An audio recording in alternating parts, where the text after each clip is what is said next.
tu n'as pas renié Dieu, tu as accepté même le sacrifice de son fils. Tu es né de Dieu et non du diable. C'est comme ça que le chapitre commence. Au fait, c'est l'idée même de ce chapitre où Jean est en train d'introduire. Il dit, voyez au chapitre 1, il dit, voyez quel amour le Père vous a témoigné pour que nous soyons appelés enfants de Dieu. Au verset 2, il ajoute, bien aimés, nous sommes maintenant enfants de Dieu, pas demain. Pour dire que nous ne sommes pas fils du diable, pour que nous soyons appelés pécheurs. Je ne suis pas pécheur parce que je ne pêche pas. Allons-y au verset 8. Celui qui pêche est du diable, car le diable pêche dès le commencement. Le Fils de Dieu parut afin de détruire les œuvres du diable. Les œuvres du diable qui faisaient que tu sois considéré pécheur, le Fils de Dieu est apparu pour les détruire. Et nous allons voir ce qu'il a détruit correctement. Verset 9. Quiconque est né de Dieu ne pratique pas le péché, parce que la sémence de Dieu demeure en lui. Et il ne peut pécher. Non seulement il ne pratique pas, mais il ne peut pécher parce qu'il est né de Dieu. Le fait de naître de Dieu t'exclut à la qualification de pécheur et à l'action de péché. Un père, quand une mère met l'enfant au monde, quand l'enfant fait caca dans la culotte, il fait pipi dans la culotte, il n'appelle pas ça folie ou idiotie. La mère s'est dit, dans quelques jours ici, il saura où aller pour faire ça. Quelqu'un me comprend ça? La mère va savoir que c'est l'âge. Du moment qu'il grandit, il saura. Et il n'appellera pas son fils cacailleur ou pipilleur. Jamais. Parce qu'il dira, cet enfant, ces choses vont passer. C'est l'âge qui fait ça. Comment voulez-vous que Dieu vous appelle pécheur pendant que vous êtes en progression de croissance?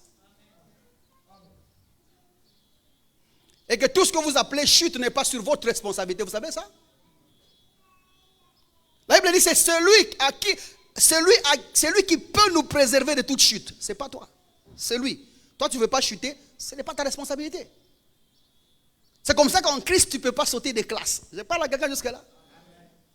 Chaque classe que tu sauteras, tu la trouveras devant. Tu veux être hypocrite, que toi, tu voles pas. Mais tu as des passions de voleurs qui circulent encore en toi. Tu ne t'es pas encore abandonné à la parole pour grandir à ce niveau-là. Tu voleras un jour. Quelqu'un est avec moi jusque-là? Laisse-toi grandir. Nous allons aller dans le développement au fur et à mesure qu'on avance là où on est en train de partir. Ne saute pas des classes. Laisse que le Seigneur t'enseigne étape par sa parole et que tu grandisses solidement. Nous autres ici, nous ne volons pas parce que nous n'avons pas l'occasion de voler. Nous ne volons pas parce que nous aimons celui qui nous devait voler. Je regarde seulement comme ça, j'ai déjà volé, mais je t'aime bien. C'est une étape, non? On a déjà traversé. C'est-à-dire que je suis passé à un niveau où je ne peux pas convoiter le bien de mon frère pour parvenir à le voler parce que je l'aime bien. Et parce qu'aussi en moi là, le nerf qui était séduit par les choses de ce monde a été déjà, elle ne fonctionne plus. Pour moi, ce nerf-là ne fonctionne plus. Tu achètes véhicule, c'est pour toi, gloire à Dieu. Tu achètes maison, c'est pour toi, gloire à Dieu. Tu fais quoi? C'est pour toi, gloire à Dieu. Je ne dis pas que mon tour viendra. Parce que du moment que je commence à dire mon tour viendra, je ne suis pas encore guéri.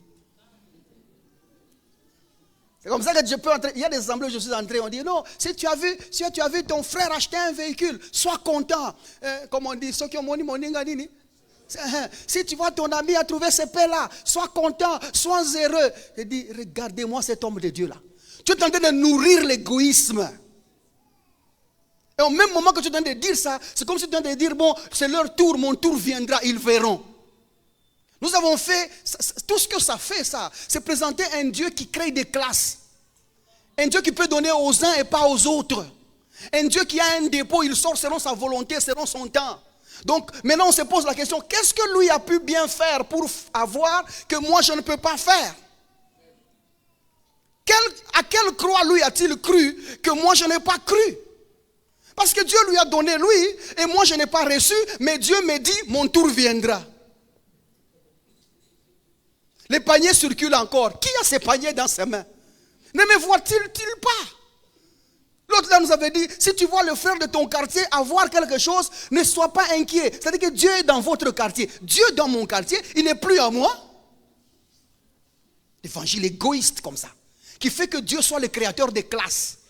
C'est lui qui a fait des riches et c'est lui qui a fait des pauvres. Non, on est riche ou pauvre selon les choses de ce monde. Ce n'est pas Dieu qui rend riche, ce n'est pas Dieu qui rend pauvre. Ce n'est pas Dieu qui élève, ce n'est pas Dieu qui rabaisse. Je sais qu'il y a des textes bibliques qui disent ça, mais ça traduit les impressions de l'auteur, les impressions du prophète. Et surtout les impressions de ceux qui voulaient rendre gloire à Dieu à un certain moment. Surtout ceux qui se sentaient un peu élevés. En action de grâce, ils priaient ça. Ça, c'est leur émotion. Ça, c'est leur manière de penser. Mais Dieu n'est pas l'auteur de ça. Dieu a créé tous les hommes d'une manière égale. Et il les sauve d'une manière égale. Dieu n'a pas de stock de choses qu'il donne aux gens à ceux-ci et il ne donne pas aux autres. Il ne possède rien. Aide-moi à dire, Dieu ne possède rien. Il ne possède rien, il n'a pas de dépôt pour ça.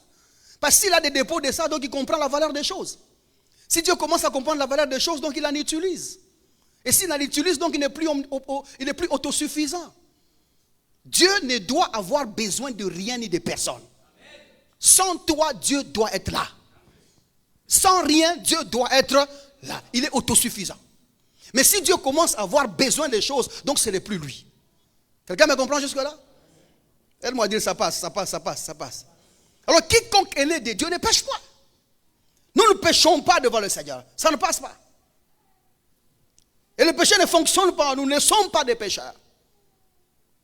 Parce que la transgression de la loi là, a été clôturée en Jésus-Christ. Romains chapitre 10 verset 4 dit quoi? Car Christ est la fin de la loi pour la justification de quiconque croit. Du moment que Christ entre dans la transgression de la loi, c'est péché. La justice de Dieu est entrée là-bas. La loi a pris fin. La loi n'a plus d'impact sur ta vie. Elle ne te condamne plus. Quelqu'un me comprend jusque-là? Et puis il ne faut pas trop donner, oh non, la loi dit, la loi fait, la loi fait. La loi n'est pas faite pour les justes. L'homme en Christ est juste. Regardez 1 Timothée chapitre 1er. Allons au verset 5. J'espère que j'aurai le temps de finir ce qu'on a prévu.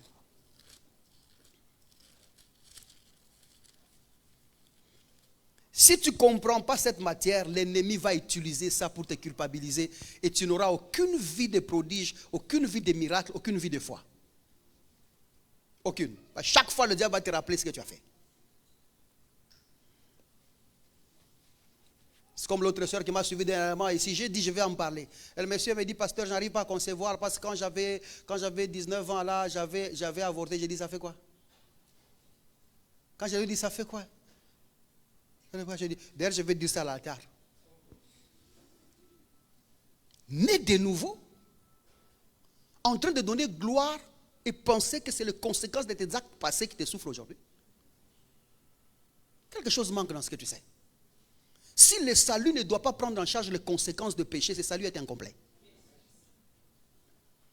Est-ce comme ça que vous tous là qui êtes dans le monde, vous avez le goutte, vous avez le syphilis, vous avez les trucs, recevez la santé divine au nom de Jésus-Christ. Ces choses-là n'ont pas le droit d'être. Ne permets pas que l'ennemi utilise ça contre toi en te rappelant ce que tu avais fait avant.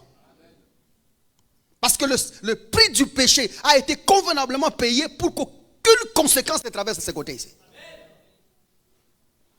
Oh non, moi je n'arrive pas, parce que quand nous étions, voilà ce que nous faisions. Et tu trouves des excuses dans la manipulation du diable. C'est le diable qui t'a amené là. Mais aujourd'hui tu es en Christ. Tu trouves des excuses dans les actions du diable dans ton corps. Elle m'a dit à ton voisin, il faut avoir honte. Il faut avoir honte.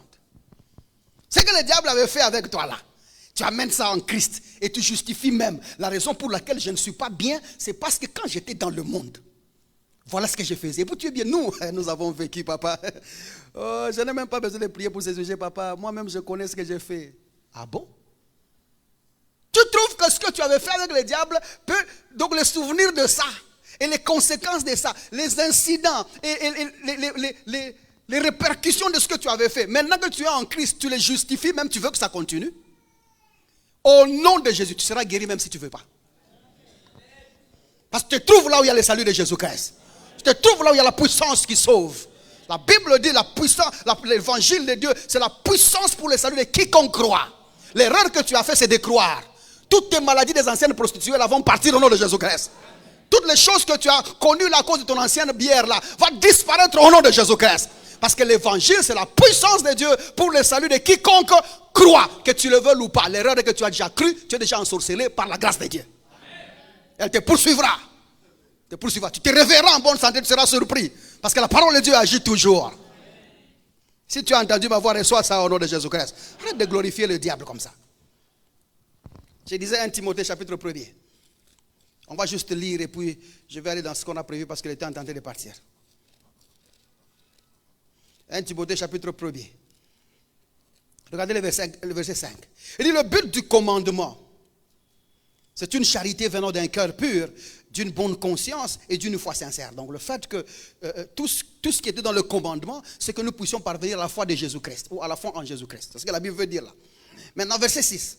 Il dit quelques-uns s'étant détournés de ces choses, de cette compréhension de la foi en Jésus-Christ, il dit se sont égarés dans des vains discours. En fait, ils ont prêché autrement la loi. Ils ont prêché autrement les commandements. Il dit, ils veulent être docteurs de la loi. Aujourd'hui, tu veux être docteur de la loi? Aujourd'hui. Il dit, ils veulent être docteurs de la loi. Et ils ne comprennent ni ce qu'ils disent, ni ce qu'ils affirment. Ils sont là, si tu fais, tu verras. Si tu fais, c'est parce que tu as fait ça que tu auras. Tu vois, tu vis ça parce que tu avais fait ça. Vous êtes devenu docteur de la loi. Et ce que vous dites là, vous affirmez des choses que vous ne comprenez pas. Parce que si vous aviez connu que Jésus-Christ est mort pour mettre fin à ces choses-là, vous ne prêcherez pas comme ça. C'est comme ça que les gens me reprochent. Ils disent, non, pasteur, tu es là tout le temps en Christ, en Christ. Vous voulez que je prêche en quoi? En Christ, en Christ, en Christ, en Christ. Il y a d'autres sujets dans la Bible. Il n'y a pas d'autres sujets dans la Bible. La Bible, c'est un livre de Jésus-Christ. Il n'y a que Jésus ici dans cette Bible. Je ne connais pas une autre adresse qu'en Christ. Laissez-moi prêcher ce qui est en Christ. Et tout ce que je vous dis ici, c'est en Christ. Pas en dehors de Christ. Donc ne me comprenez pas en dehors de Christ. Moi, je prêche en Christ. Et en Christ, tu ne peux pas être docteur de la loi.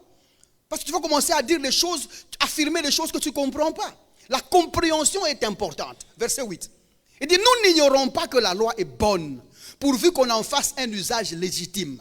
La loi, elle est bonne, pourvu qu'on en fasse un usage légitime. Quel est l'usage légitime de la loi? À ceux qui sont sous la loi, qu'on leur donne la. Toi, tu es sous la loi? Tu es le petit-fils de Moïse? Toi, tu es congolais, tu n'es pas juif. Dieu vous avait donné la loi, vous? Ou Moïse t'a donné la loi? Je vous demande, Moïse vous avez donné, vous, la loi? Moïse a donné la loi aux Juifs. Et la Bible dit même que le commandement que Dieu a donné, les a donnés aux Juifs. Il n'a pas fait de même à toutes les nations. C'est ce que la Bible dit. Et toi, tu ne connais pas cette loi-là. Et puis il ajoute, c'est le verset qui m'a amené ici. Il dit, la loi est bonne pourvu qu'on en fasse un usage légitime. Sachant bien que, qu'est-ce qu'il y a à savoir ici? La loi n'est pas faite pour le juste. On ne donne pas la loi au juste. Et toi, tu as été justifié en Jésus-Christ. Tu n'as plus besoin de la loi. C'est quoi ton amen serait plus fort que ça? Tu n'as plus besoin de la loi en Jésus-Christ. La loi n'a pas de place dans ta vie. La loi ne régit plus ta vie. Toi, tu vis dans l'amour en Jésus-Christ. Tu vis par les grâces de Jésus-Christ. Tu n'es plus sous la loi pour vivre selon la loi. Quelqu'un me comprend jusque-là? Laissez-moi un peu avancer. C'est comme ça qu'un chrétien ne peut pas confesser ses péchés. Il ne peut pas les dire parce que Dieu ne le compte plus pécheur. J'ai dit que confesser les péchés, ça reste un exercice sentimental, émotionnel, qui n'a aucun mérite devant Dieu, sinon bloquer la croissance du croyant. Le croyant ne sait plus grandir parce qu'il doit tout le temps demander pardon, tout le temps confesser ses péchés, tout le temps énumérer ses péchés. Dieu n'a pas un petit groupe de chrétiens qu'il pardonne chaque dimanche. Vous êtes là, vous vous retirez, non? Maintenant nous sommes dans la présence de Dieu. C'est où la présence de Dieu d'abord? La présence de Dieu, c'est en toi. Mais quand tu arrives à l'église, tu dis que c'est ici la présence de Dieu, demander pardon. Pourquoi tu n'as pas demandé en toi? Dieu habite en toi, pas dans les quatre murs. Vous n'allez pas me gagner dans ça. Vous n'allez pas me gagner. Va faire un culte en toi. Et le culte raisonnable, le culte acceptable, le culte agréable, c'est la foi en Jésus-Christ. La Bible dit, sans la foi, il est impossible de lui être agréable.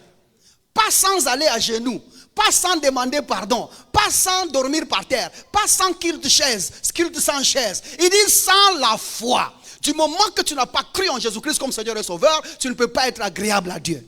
Et si tu as fait l'erreur de croire en Jésus-Christ comme Seigneur et Sauveur, tu es agréable quand tu dors, tu es agréable quand tu te réveilles, tu es agréable quand tu sautes, tu es agréable quand tu descends, tu es agréable quand tu montes, tu es agréable avec une grande agréabilité. Et agréable même trouve un sens à cause de toi. Le mot même agréable est là. Est content parce que c'est toi agréable. Quand Dieu te regarde, tu es l'homme selon son cœur. Il n'y a ni tache ni ride en toi. Parce que le sacrifice de la croix a suffi une fois pour toutes.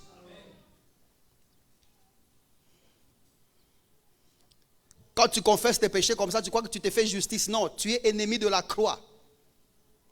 En confessant ses péchés devant Dieu, tu es ennemi de la croix. D'ailleurs, même en reconnaissant ses péchés devant Dieu, tu es ennemi de la croix. Quand seulement tu dis, Seigneur, je reconnais mes fautes, tu es ennemi de la croix. Parce qu'au nom de la croix, le même Seigneur te dira, tu as su comment que tu étais nu. Qui t'a dit que tu étais nu? Tu as trouvé où ce vocabulaire? Oh non, je reconnais mes fautes. Comment as-tu reconnu ce que tu n'es pas? Comment as-tu reconnu ce que moi je ne juge pas être fait? Oh non, un chrétien, malgré ça, on ne confesse pas nos péchés, mais on reconnaît quand même. Et puis on dit, non, je reconnais où? Je reconnais dans la société. Je reconnais devant mon prochain que ce que j'ai fait c'est mal, je ne reviendrai plus. D'ailleurs, je vaux mieux que ça. Et j'avance pour ne plus revenir. Dieu ne me doit rien, je ne dois rien en Jésus-Christ. Je ne dois que l'amour à mon frère. C'est de nous comprendre, non? Le pasteur là est en train d'enseigner aux gens de commettre le péché. Non, ils pêchent déjà sans moi. Je suis innocent, mon frère. Moi, je prêche la cure qui les libère. La cure qui les libère. Je suis ici en Metro Church, nous sommes là. Quand nous avions commencé, nous avions une église majoritairement jeune. Il n'y avait que des jeunes gens. Moi, je n'ai pas de problème des jeunes gens ici. Pourquoi? Parce que l'évangile fait son travail. Ça mène les gens à la conscience du Seigneur. Et les gens grandissent dans les choses de Dieu. Ils deviennent plus objectifs dans la marche du Seigneur. Les choses du monde disparaissent d'eux-mêmes. Parce que la Bible dit, la grâce de Dieu, source du salut, a été manifestée. Elle nous enseigne à renoncer à l'impiété et aux convoitises de ce monde. Si l'évangile est prêché, l'impiété disparaît, les convoitises de ce monde disparaissent. Mais quand on prêche autre chose que l'évangile, ces choses-là vont vivre. Et moi, je vous prêche l'évangile qui vous sépare de ces choses-là au nom de Jésus-Christ. Vous pouvez recevoir un bon amen en avance là. Même quand tu reconnais tes péchés devant Dieu, tu marches en ennemi de la croix. Parce que le Dieu devant lequel tu reconnais ces péchés-là, lui, il ne les connaît pas. Lui, il sait que tu es son enfant. C'est toi qui débattes dans ce jardin-là comme Adam. Tu dis non, je me suis caché parce que je suis nu. Dieu va te dire, qui t'a dit que tu es nu? Parce que moi, je ne te vois pas comme ça. Moi, je te vois par l'arbre sous lequel tu es. Et l'arbre, c'est Jésus-Christ. Dieu nous voit en Christ, pas en dehors de Christ. Et quand tu es en Jésus, tu ne dis pas tu es nu. Tu dis tu es couvert de sa gloire. Parce que la gloire du Seigneur, c'est ta gloire. La justice du Seigneur, c'est ta justice. La sainteté du Seigneur, c'est ta sainteté. Tu ne dis pas ce que tu n'es pas parce que tu es dans la vie de quelqu'un d'autre. Tu ne réclames pas toi dans la vie de quelqu'un d'autre. Papa, on t'a déjà hébergé. Toi, tu parles de toi, on va te chasser. On va te chasser. Quand tu es chez autrui, tu respectes chez autrui. Ça me fait rire, Seigneur. Quelqu'un comprend ce que ça ne comprend là? Tu es dans la vie de quelqu'un d'autre. Tu veux coller à ce quelqu'un d'autre tes caractères et tes manières? Non, tu as déjà pris son identité. Tu as déjà pris sa personne. Tu as déjà pris son être. Accepte d'être couvert, d'être gardé, d'être protégé et de vivre en cette personne qui te loge. Parce que sans cette personne-là, tu mourrais. Si tu es vivant, c'est à cause de Jésus-Christ. C'est comme ça que Paul dit. Ce n'est plus moi qui vis, parce que moi je suis mort. Mais c'est Christ qui vit en moi. Il dit, et si je vis dans cette chair, je vis dans la foi au Fils de Dieu. Christ a cru que Dieu t'accepterait par son offrande. Pas toi. Toi reste là. Laisse à Christ de faire les choses. Je crois que ton amen serait un peu plus fort que ça. Donc maintenant, quand tu confesses tes péchés, tu es ennemi de la croix. C'est comme ça que nous avons parlé. Quand quelqu'un, premièrement, tu t'engages sur la voie de confesser ses péchés, il faut d'abord savoir que la confession des péchés, tu vas la faire devant qui? Parce qu'en ce qui concerne Dieu, le péché c'est un problème résolu en Christ. Jésus est mort pour le péché du monde. Et il est réellement mort et ressuscité. C'est-à-dire que sur l'agenda de Dieu, le péché n'est plus un sujet actuel. Ça va? Et on a expliqué ça dans nos sermons passés. La deuxième des choses, nous avons défini que Christ est mort par amour pour tous. Et s'il est mort pour le péché, donc le péché c'est fini. Aujourd'hui, j'aimerais rapidement qu'on voit, et j'espère qu'on va avoir le temps de le faire, mais je pense que mon temps est fini. Le croyant est mort au péché et à la loi, ce qui fait de lui non poursuivable. Je répète, le croyant est mort comment? Il est mort au péché et à la loi, ce qui fait de lui un homme impoursuivable. Romains chapitre 6. Regardez Romains chapitre 6, le verset 2. On peut commencer au verset 1. Que dirons-nous donc? Demeurions-nous dans le péché? Voyez bien, demeurions-nous dans. Je parle de deux. Il ne dit pas demeurions-nous à pécher. Il dit demeurions-nous dans le péché, afin que la grâce abonde. Non. Quand nous avons regardé dans le péché, nous avons vu que celui qui a cru en Jésus-Christ n'y demeure plus. Il n'est plus là, ce n'est plus son logement. Quelqu'un me comprend jusque-là? Romains chapitre 6, regardez verset 2. Il dit, loin de là, nous qui sommes morts au péché. Il dit quoi? Nous sommes vivants? Il dit, nous sommes morts au péché. Comment vivrons-nous encore dans le péché? Comment est-ce que vous allez dire que vous êtes allés là où le péché se trouve, vous nous avez trouvé dedans?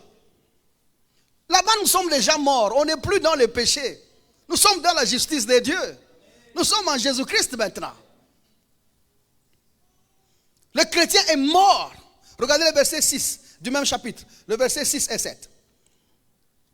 Il dit quoi? Sachant que notre vieil homme a été crucifié avec lui, afin que le corps du péché fût détruit, fût gardé à côté, fût gardé endormi. Il fut quoi? Détruit. Le corps du péché est détruit, pour que nous ne soyons plus esclaves du péché. Car celui qui est mort est libre du péché. Celui qui est mort est libre du péché. En d'autres termes, le péché ne te cherche même pas. C'est comme ça que les choses ne viennent plus par improviste dans ta vie. C'est toi-même qui décides. Amène-moi cette bière, je vais la boire. C'est toi qui décides. Quelqu'un me comprend jusque-là? Parce qu'en toi, la cellule souche qui t'a dicté le péché n'est plus là. Tout ce que tu fais, tu le fais en conscience et volontairement.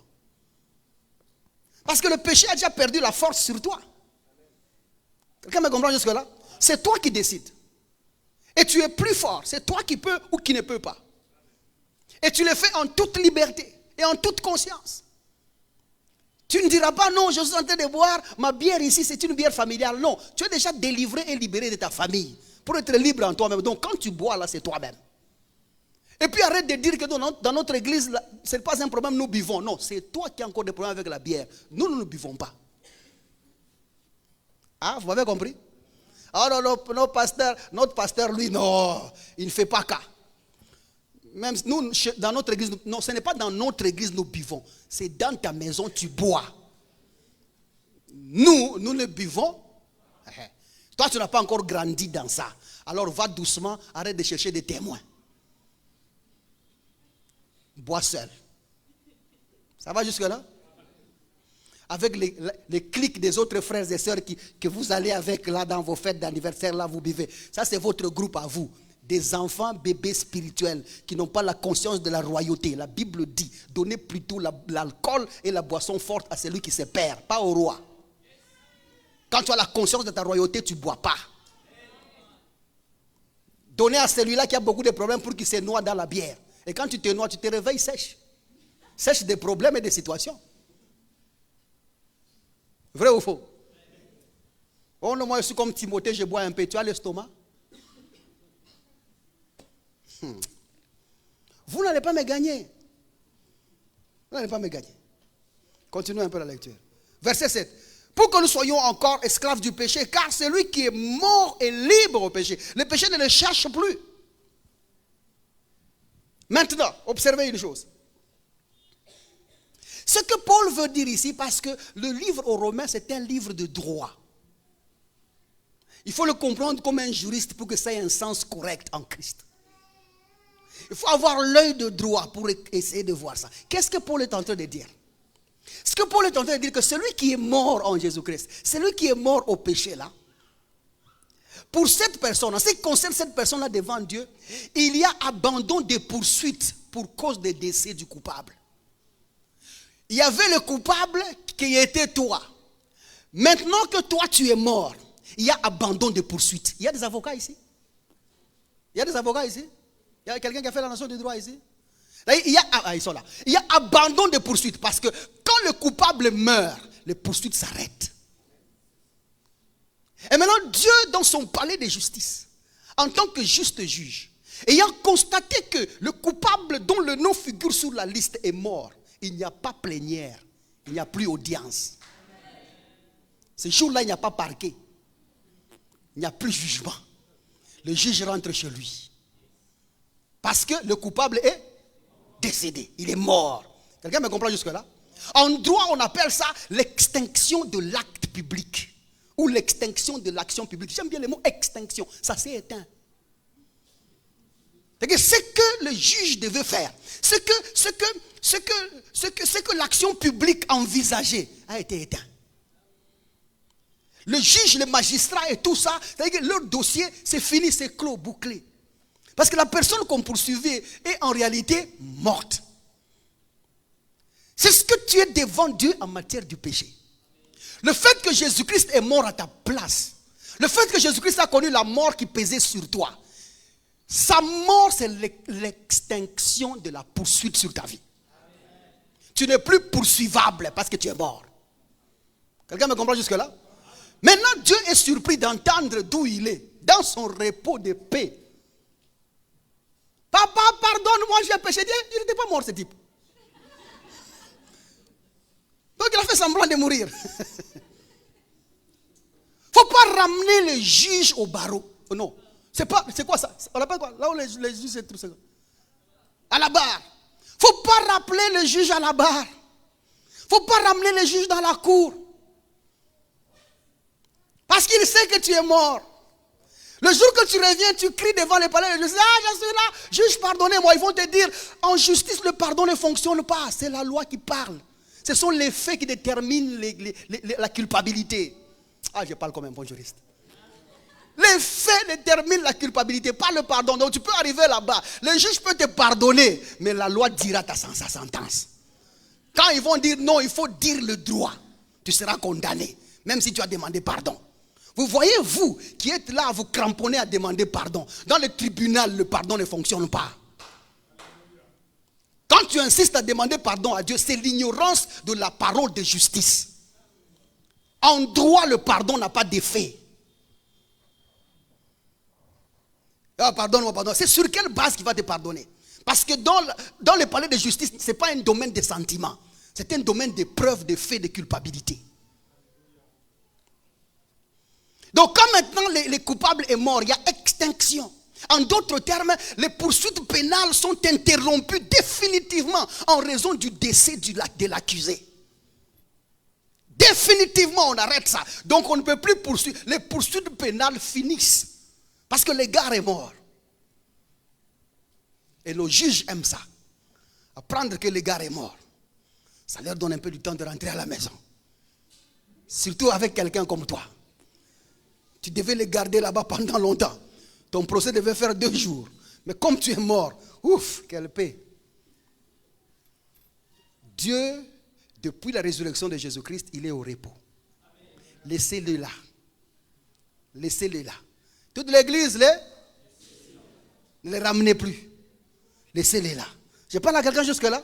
Donc, qu'est-ce que nous voulons prouver par ça? Nous avons démontré par la parole de Dieu, en passant par Apocalypse chapitre 2 à partir du verset 10. Là, la Bible nous dit que l'accusateur même a été chassé du palais. Donc, celui qui t'accusait a été chassé. La Bible dit qu'il a été précipité, l'accusateur de nos frères.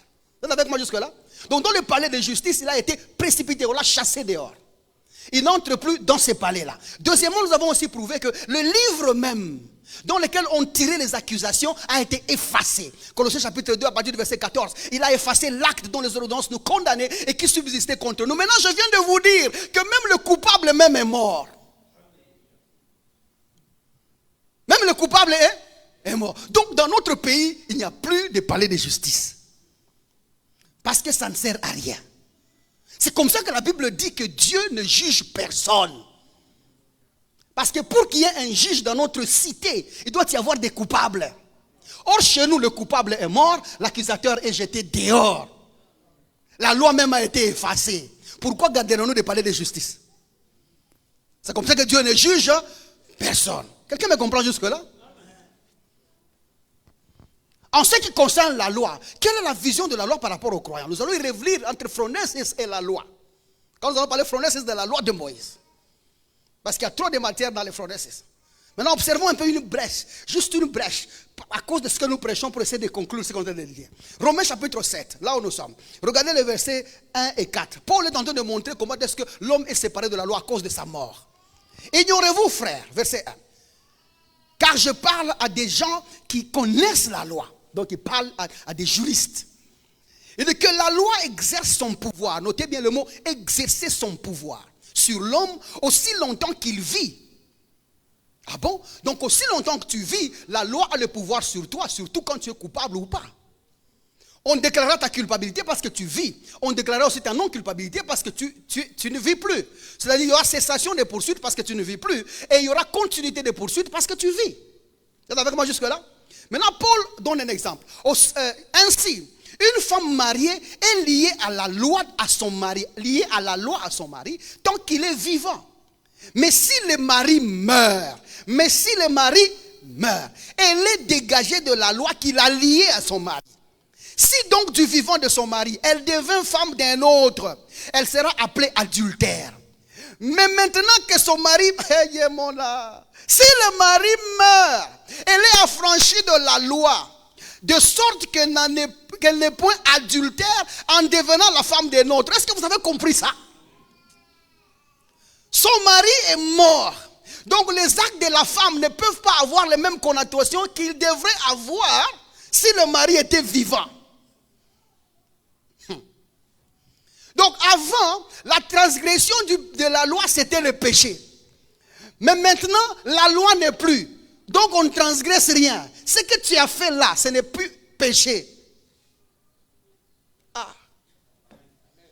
Quand le mari était vivant ici, si je laisse le mari et je vais dehors, on dit je suis adultère. Au nom de la loi qui m'est liée à mon mari.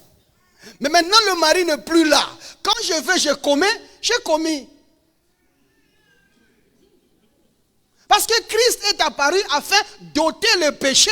De là où la transgression de la loi était péché. Là où la transgression de la loi était péché. Là où il y avait péché, il n'y a maintenant rien. Or la transgression de la loi même qu'on doit transgresser là, a été enlevée. Donc ce qu'on fait, c'est fait. C'est rien. Kende Molaka. Et ça, il faut avoir vraiment du courage pour dire des choses comme ça. De même, mes frères, verset 4.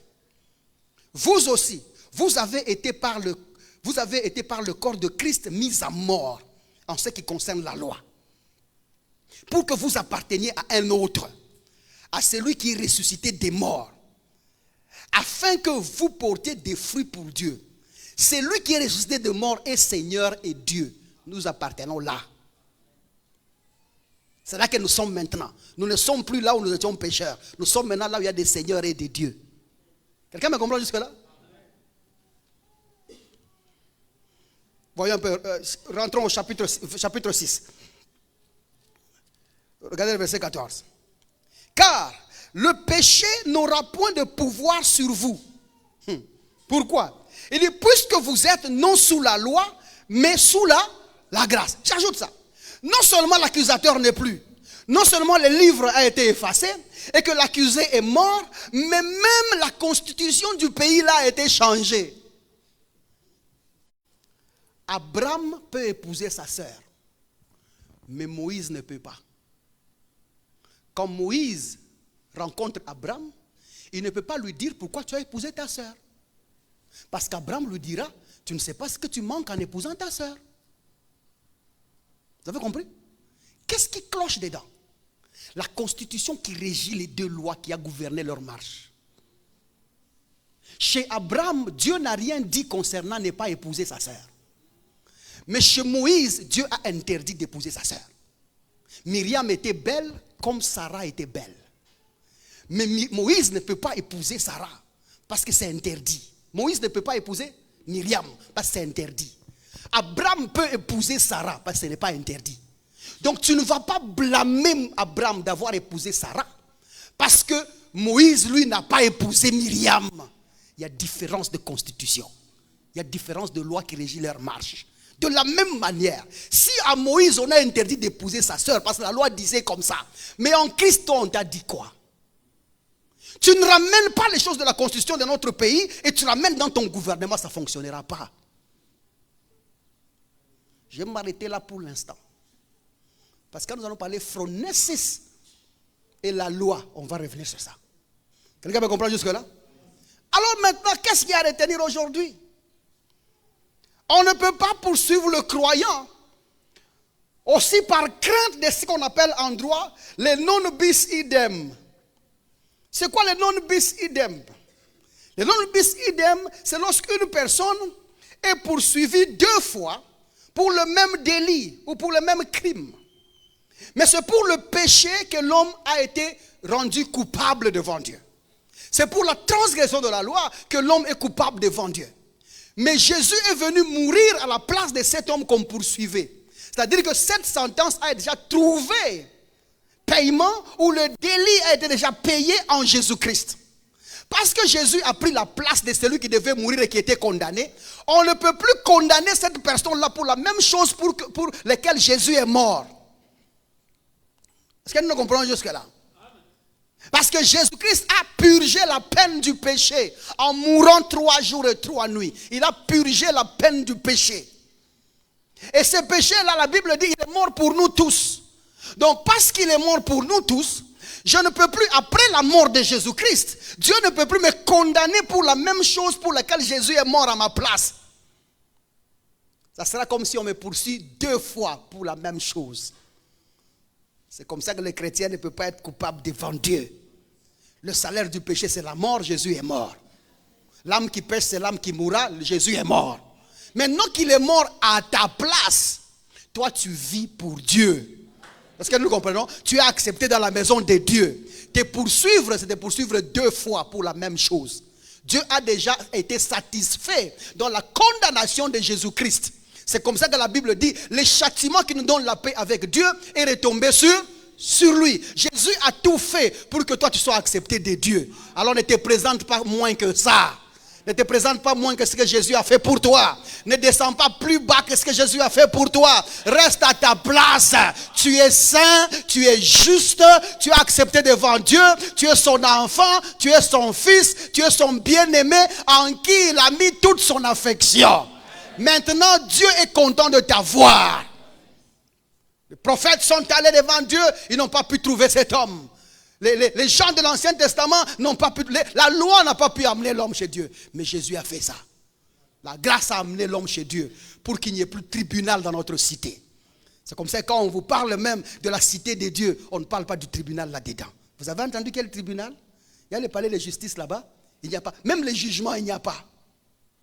Pourquoi? Parce que Jésus a payé le prix. On ne peut plus te condamner 2 fois pour la même chose. Quelqu'un me comprend jusque-là? Donc lève la tête.